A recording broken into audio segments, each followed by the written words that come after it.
Emma is joining us today. Thank you, Emma, for being here and being a voice for our students. Tell us a little bit about yourself, your current job title, and how you got there. Hi, my name's Lero. I studied undergraduate and my graduate degree in the 3+2 program through CSP. I got my master's and undergraduate in sport management. From there, I did some interning at CSP and then I got my first job right out of college in 22 with the University of Wisconsin La Crosse, where I was a marketing coordinator. I was there for 2 full seasons. And then I actually got the job in last August, so August of 24 with the University of Minnesota. I'm currently one of four assistant directors of marketing with Go for Sports Marketing here on campus. I work specifically with the volleyball, gymnastics, wrestling, and tennis programs. Wonderful. Tell us what a typical, I mean, there is no such thing as a typical day, but what is a typical day, week, season, kind of a year cycle look like for somebody who might be thinking, gosh, is this the type of job that I might want to do? What kind of demands do you have on your time and what do those look like? Yeah, so it's a little bit different, obviously, like you said, within the seasons that we have. So right now, I'll just start here. June, July, and August are really prep and planning for the upcoming season. So right now, I'm kind of focusing on wrapping up last season. So we do marketing recaps for all of our ticketed sports. So I will have three of them done. And then I move into the planning process for volleyball season. So I'm working through the promotional plan with our ticketing office, our digital production, our volleyball team in general, and then also within our marketing, kind of just brainstorming, bouncing ideas off of my coworkers. As we move into August, we start competition exhibitions early August, early to mid-August with volleyball, and then we start our first competition right at the end of August, early September, so that Labor Day weekend. From there, my weeks are a little bit, they're jam-packed with once season starts is the best way to put it. A little bit about my job. I do all of our scripting, our email marketing, in-venue production, fan experience, and our individual marketing as a whole for our program. I work with a lot of different departments to make sure that our game day environment, our in-venue environment goes well. So a lot of my weeks leading up to that are building a script, meeting with our team, like our core team, which is our support staff for the volleyball team, starts to planning each one of those individual elements, making sure that timing is correct. If we're going to be on TV, we have to deal with TV timeouts, those types of things. So as I work through that piece of it every week or every day is a little bit different, but it's all leading to the end goal of that physical game itself. I start prepping for a game about a week out. That really starts with the script and the planning process that way. And then as we get further, it's a little bit more detailed, those types of things. Once we get through September, October, the planning starts to start for gymnastics and wrestling. Wrestling starts in November typically. So October, end of September, early October is that planning process for their promotional plan. And then email marketing happens throughout the whole year with them. While volleyball's going on, we're also releasing single game tickets for wrestling and gymnastics. So it's a lot of moving pieces. Our crossover season in the fall is October, November. Once wrestling hits, so late November, we typically have a lot of crossover, at least I do with the sports that I take care of. So again, we're building out that script week of game day, those types of things. Hours can vary a little bit, obviously, with given sports, given events, given days. Our boss here is really tries to push us to take the time that we need. If we're working, for example, this last year I would work a Saturday volleyball and then I would work a Sunday wrestling. It would be taking Monday off or trying to find a little bit of time to leave early to really be able to kind of settle back in, prevent some of that burnout and find that life balance a little bit. So that gets me through the fall season typically. December comes around, we're hosting a couple more wrestling duels, but volleyball is in postseason. Last year we did not host postseason, but the goal was always to host. So that would be into December, hosting NCAA events. End of December, students go on break, so it's really quiet around here. We host a couple basketball games, but I just help if necessary. Then we roll around to January. Gymnastics starts, so my crossover season for gymnastics, wrestling, they're both obviously in the same season. So I'll be doing both of those. Really, the heavy time is January, February.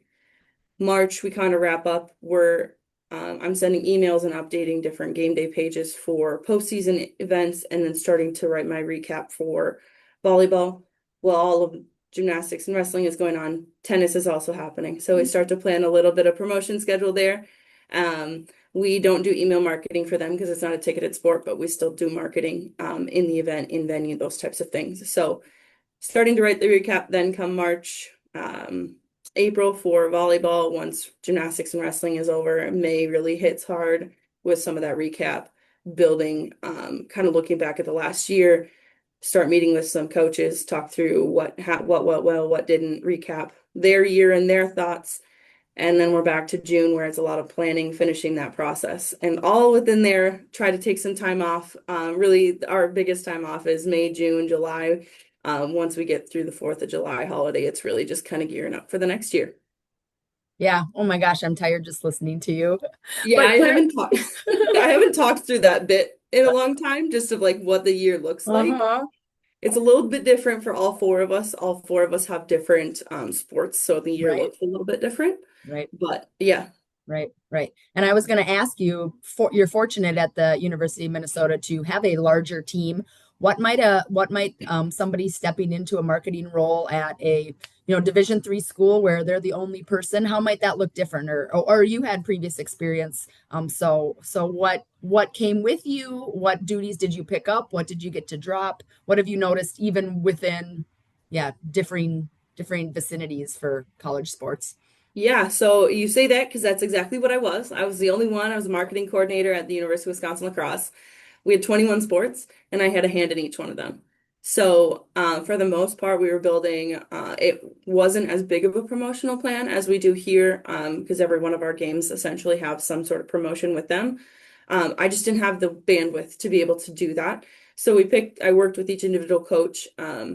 It's a lot different there. It's really just that one-on-one conversation with the coach. Assistant coaches usually get looped in, and then at that time, I was looping in my AD because she was my direct report. Hmm. So at that point in time, I was meeting with those individual coaches, picking some really key games that we wanted to focus in on, drive those attendance numbers, those types of things. Hmm. And they were typically big conference matchups, those types.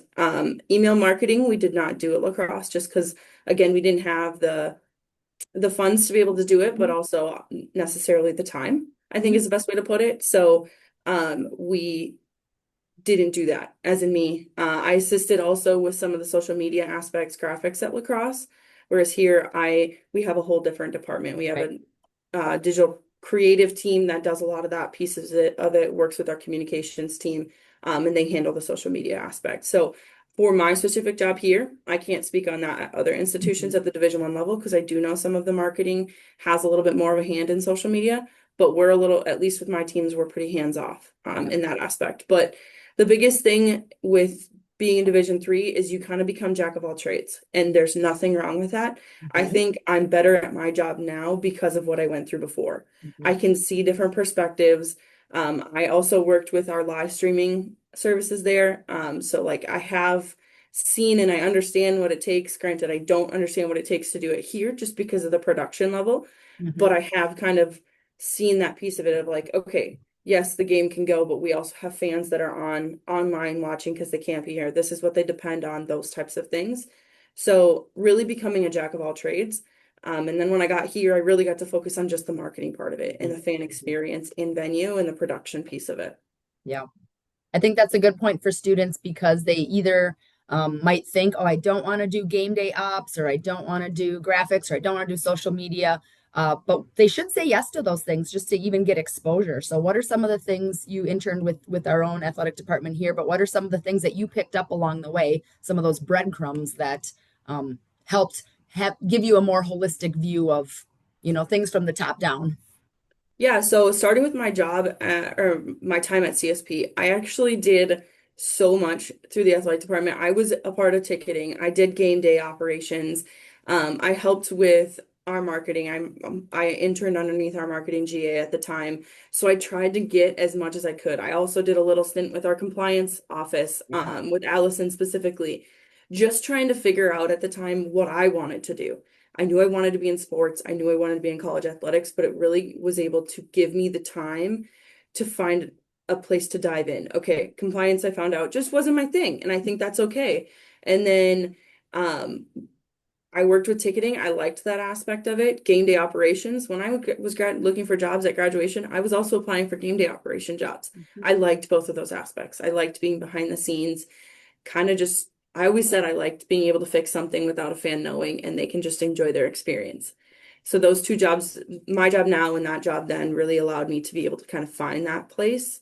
Mhm. So that's one of my biggest like key factors as I was going into my search and getting to my job is like see other sides of the job. So when you get to your job, you can relate a little bit more and like understand where they're coming from. Mhm. Then when I got into lacrosse, it was a little bit different. I was very close.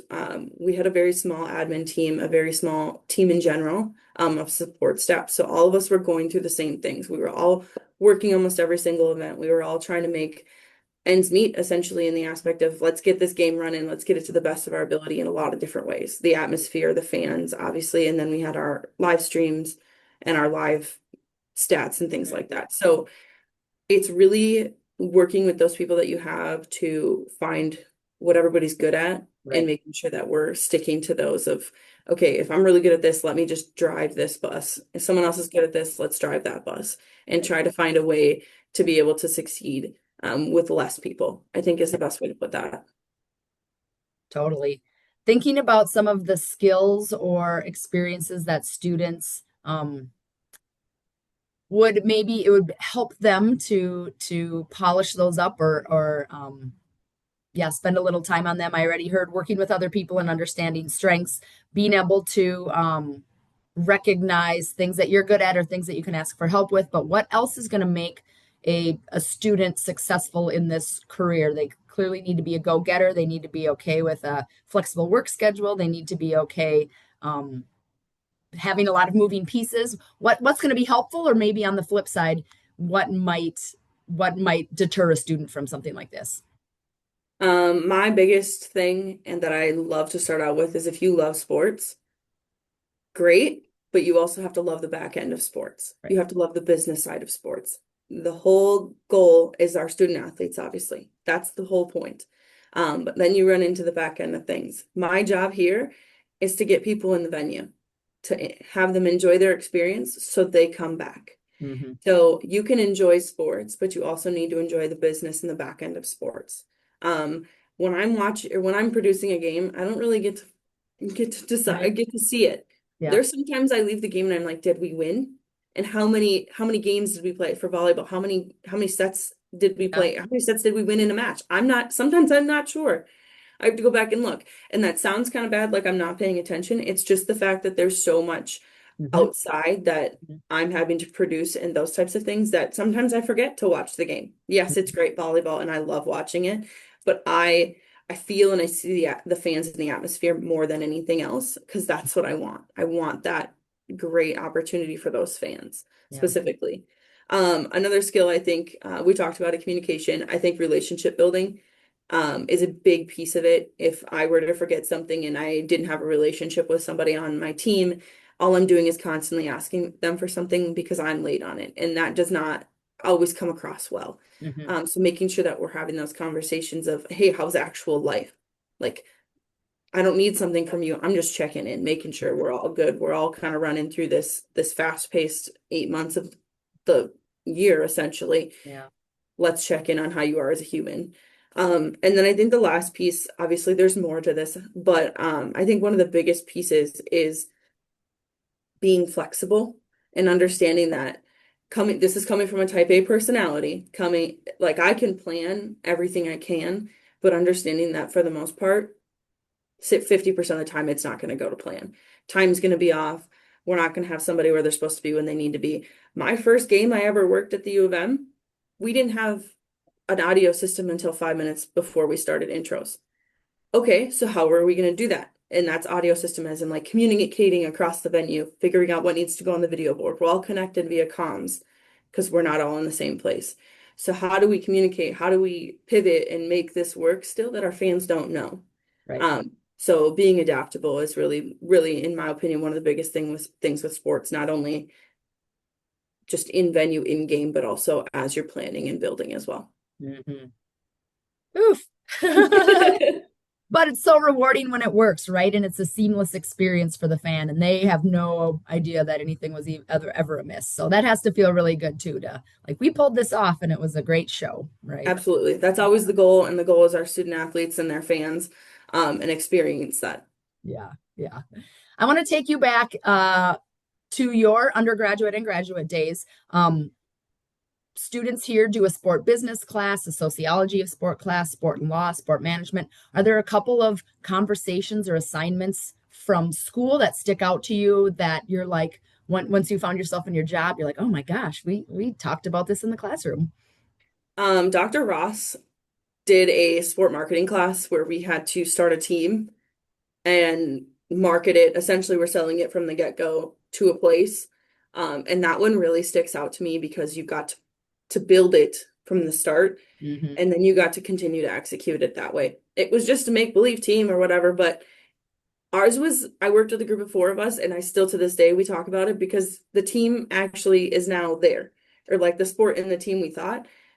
It was a Utah hockey team. There's now a hockey team in Utah. So like that piece of it has always stood out to me of like, okay, we did some of the market research. We specifically looked at demographics and that aspect of things. So like that piece to me has always stood out to me. This wasn't a class, but it was an internship, and through the program, making sure that like obviously you have to have internship credits. Right. My internship did so much for me as I was starting my career. So I think really finding an internship that will not only help you in your career, but also push you out of your comfort zone, I Hmm. think is the other piece of my academic career that I think was really beneficial. I also really enjoyed, as much as I hate to admit it, Lana taught my sport law class. And I actually really enjoyed that class, as hard and as difficult as it is. It was really fun to see that side of athletics Hmm. Hmm. because as I grow in my career, especially at Division I level, there's so much more that compliance wise, and obviously my sport law class, which I didn't, I mean, it's been less than 5 years since I've taken it, is already completely changed. Right. So just kind of learning that aspect of it, I think Right. I also really enjoyed. Yes. Yes. For students who are thinking, wanting to be plugged into athletics or sports or fitness or wellness and marketing, if not collegiate athletics, what else? Were there other positions you were looking for or other avenues that you had classmates explore where you got to take those passions, but maybe not be at a collegiate level? Because there's not room for everybody, right? I mean, it's a Mhm. tight market. So, what might be some other places that people maybe haven't had top of mind, but could be a great use of their skills? Yeah, so we have a really big internship program here, and I'm even getting my eyes opened to what Mhm. our interns are looking to do. So everybody knows the athletics route of pro and college Right. athletics. There's also minor league, which I think is a really unique demographic of fans. So that's Yeah. also a really big place. The Northwoods League also has a lot of interns. I know that's not necessarily a full-time job, but it's a great opportunity to kind Mhm. of get involved there. I have some friends that went into the rec field. I also went into the rec field while I was in college, decided that wasn't for me, but it was a great opportunity. So the park and rec departments are always a great opportunity there. Even if you're just looking at marketing in a gym atmosphere. I have one of my friends that actually went to not athletic training, that's the wrong one. Personal training. He got a sport management master's degree and decided that that's the route he wanted to go. Yeah. Well, people forget that you still have to market yourself to Right. get your clients. So that also helped with his sport management background of being able to kind of see that aspect of it. I know some kids that have graduated here are in not necessarily sport related fields, but they're still in that gym or that fitness avenue that Hmm. they're deciding is what's best for them. So I think there's a lot of different areas. I was always explained sport management, at least, is anyone between the player and like the CEO. So having a degree within that, you can kind of tailor, at least again, this is what my thought process is. I could tailor what I wanted to do by the experiences that I had while I was in college.